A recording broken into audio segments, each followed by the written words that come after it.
I'm sitting in a 2017 Toyota Tacoma. We're going to program one non-remote key. The key's in the ignition.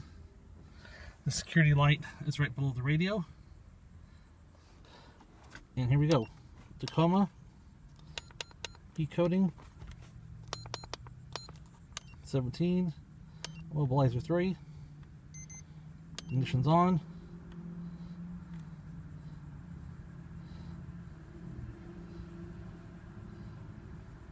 Going to do a service function. Reset immobilizer. Yes. Now you can see that the security light is now solid. Hit OK. Go to Learn Master Key. I'm going to take the key out. Turn it on.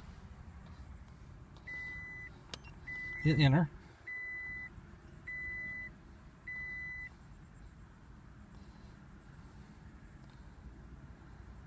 Now, if you're doing less than 3 keys, you can actually cycle the keys like the old system.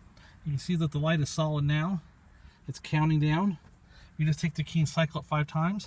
1, 2, 3, 4, 5. Light will go out. And the vehicle will start.